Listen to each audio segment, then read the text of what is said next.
صحابہ کرام علیہم رضوان کی یہ شان تھی نا کہ جہاں حضور کا حکم ہو جاتا غزوات میں جانے کا،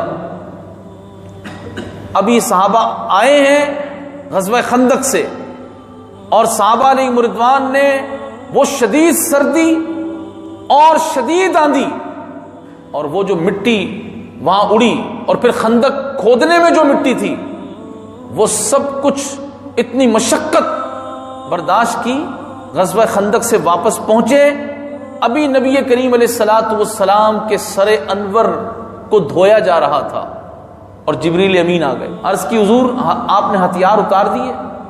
حضور نے فرمایا ہاں۔ کہا ہم نے ابھی نہیں اتارے، اللہ تعالیٰ نے بنی قریظہ جنہوں نے وعدہ خلافی کی مسلمانوں کے ساتھ، ان کے لیے آپ کو چلنے کا حکم دے دیا ہے۔ نبی پاک علیہ الصلوۃ والسلام نے صحابہ کو فرمایا جس سے ہو سکے وہ بنو قریظہ پہنچے اور عصر کی نماز بنی قریظہ میں ادا کرے۔ صحابہ کرام کی یہ شان تھی۔ صحابہ نے میں سے کسی ایک نے بھی نہیں کہا حضور ابھی اتنی مشقت برداشت کر کے آئے ہیں، سامنے کفار کا اتنا بڑا لشکر اور اتنی سخت سردی اور خندق کی کھدائی، اس کے بعد اتنا سخت محاصرہ، اور پھر بنی قریظہ نے جو کیا وہ اتنی مشقتیں برداشت کرنے کے بعد آئے، کچھ ایک دن ہی آرام کرنے کا موقع مل جائے؟ نہیں، ابھی زور کا وقت ہے۔ حضور علیہ الصلوۃ والسلام کا سر انور دھویا جا رہا ہے، حضور نے فرما دیا عصر کی نماز بنی قریظہ میں پڑھنی ہے جا کر۔ جس کو خبر ملتی رہی چلتے رہے، یہاں تک کہ راستے میں عصر کا وقت ختم ہو گیا۔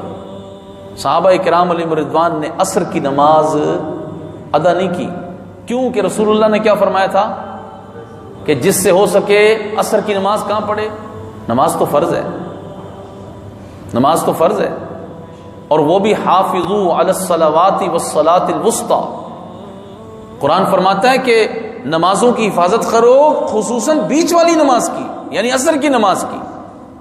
تو عصر کی نماز اتنی اہم نماز، اور صحابہ اس کو ادا نہیں کر رہے، کیوں کہ رسول اللہ صلی اللہ تعالی علیہ وسلم کے صحابہ جانتے ہیں کہ عصر کی نماز بھی رسول اللہ نے دی ہے، فجر کی نماز بھی رسول اللہ نے دی ہے، عشاء بھی حضور نے دی ہے، مغرب بھی حضور نے دی ہے، ظہر بھی حضور نے دی ہے۔ حضور نہ ہوتے تو نماز، یہ صحابہ کا طرز عمل تھا۔ حضور کی تعظیم، حضور کی عزت کے مقابلے پر کوئی عبادت نہیں ہے۔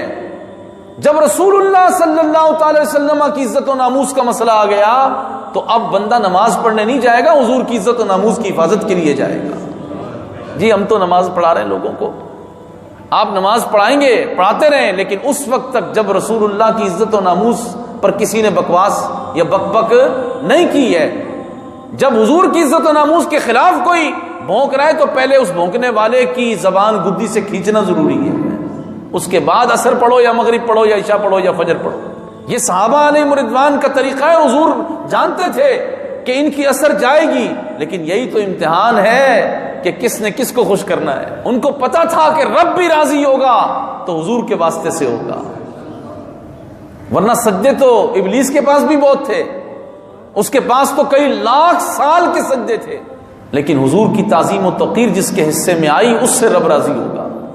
تو صحابہ نے عصر چھوڑی، اور کب عصر پڑھی جا کر؟ عشاء کے وقت بھی بعد صحابہ پہنچے تو پہلے عصر پڑھی، پھر مغرب پڑھی، پھر عشاء پڑھی، اور ان کی کیا اثر قضا ہو گئی؟ نہیں، انہی کی تو ادا ہوئی۔ تو نبی پاک صلی اللہ تعالی علیہ وسلم کے صحابہ حضور کے ساتھ ہمہ وقت تیار تھے، اور اگر آج امت اسی روش پر رہتی کہ رسول اللہ صلی اللہ تعالی علیہ وسلم جب بلائیں اور حضور کی تعظیم و عزت کا تقاضا جب ہو تو بس پھر امت ہر وقت حاضر ہو، پھر وہ تمام دنیا کے کام تو دنیا کے کام ہیں، دین کے بھی سارے کام ایک طرف رکھ کے وہ حضور کے لیے حاضر ہو جائیں، تو پھر رب ذوالجلال انہیں عزت عطا فرما دیتا۔